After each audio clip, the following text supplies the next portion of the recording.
Today story 7 minutes. এই মুহূর্তে আমি আছি কলকাতা ক্যান্টিনে। কলকাতা ক্যান্টিনে আমি একা কি করছি আজকে নববর্ষের প্রাককালে? অবশ্যই হ্যাঁ, আপনাদের জন্যই আজকে এখানে এসেছি এবং জমিয়ে খাওয়া দাওয়ার সাথে সাথে একজন মানুষের সাথে আপনাদের পরিচয় করে দেবো। আমরা কথা বলছি এই মুহূর্তে অভিনেত্রী শ্রুতি দাসের সঙ্গে।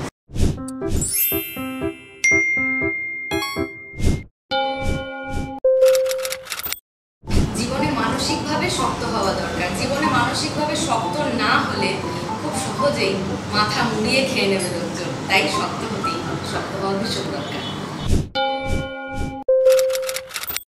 শক্ত মনের মানুষকে ঠকানো কিন্তু আরো বেশি সহজ। শক্ত মনের মানুষদেরকেই কিন্তু মানুষ ভেবে নেয় যে খুব শক্ত, একে তাড়াতাড়ি ইউজ করা যায়, কিন্তু অ্যাকচুয়ালি যারা শক্ত মনের মানুষ হয় তারা নারকেলের মতো, বাইরেটা শক্ত ভেতরটা নরম হয়। তাই শক্ত মনের মানুষরা বি কেয়ারফুল। জোর করে কারো প্রিয় হওয়া যায় না, কখনোই সেটা সম্ভব নয়।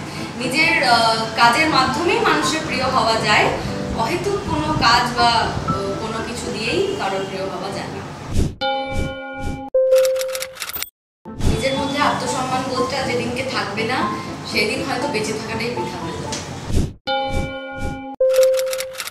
সে এখন আমার মনের মানুষ নেই, সে হয়তো কোনো এক সময় আমার মনের বা কাছের মানুষ ছিল, কিন্তু সে এখন আমার জীবনে এক্সিস্ট করে না, তাই সে এখন আমার ব্লকলিস্ট।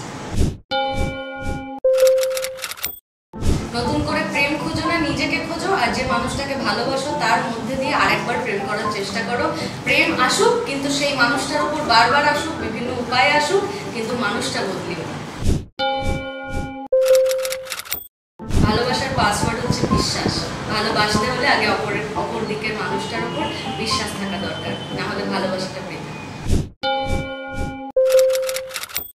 যদি হরর মুভি ডেটে যাওয়ার হয় তাহলে আমার মনে হয় দিব্যর সাথে যাব, কারণ দিব্য আর একটা জায়গায় বলেছে যে আমাকে নিয়েও লং ড্রাইভে যাবে, তো আমাকে নিয়েও লং ড্রাইভে গিয়ে একদম হরর মুভিটা দেখে তারপর বাড়ি ব্যাক করবো। আর যদি কফি ডেটে যেতে হয় তাহলে আমার বন্ধু গৌরব ভীষণ ব্ল্যাক কফি খেতে ভালোবাসে, আমিও ভীষণ ব্ল্যাক কফি খেতে ভালোবাসি, দুজনে কফি ডেটে যেতে পারি। আর পিএনপিসি করার জন্য আমি কোনো হিরো বা কোনো হিরোইনকে ভরসা করি না। পিএনপিসি করার জন্য ইন্ডাস্ট্রির কোনো হিরোকে পিক করবো না। পিএনপিসি করার জন্য আমার ইন্ডাস্ট্রির ডিরেক্টর, আমার হাজবেন্ড স্বর্ণেন্দু সমাদ্দারকে চুজ করবো, কারণ বরের সাথে পিএনপিসি করার ওইটা যে একটা আলাদা একটা মজা, সেই মজা তুমি অন্য কাউকে বিশ্বাস করে করতে পারবে না। So be careful. লাস্ট আমি ভীষণ কেঁদেছিলাম হচ্ছে রাঙা বউয়ের শেষের দিন। তারপর আর কবে কেঁদেছি মনে পড়ে না, কারণ আমি আজকাল একটু কষ্টটা কম পাচ্ছি। তবে একটা কাজ শেষ হয়ে যাওয়ার পর আমি ভীষণ দুঃখে থাকি, মন খারাপ থাকে, তাই রাঙা বউয়ের শেষের দিন আমি ভীষণ কেঁদেছিলাম।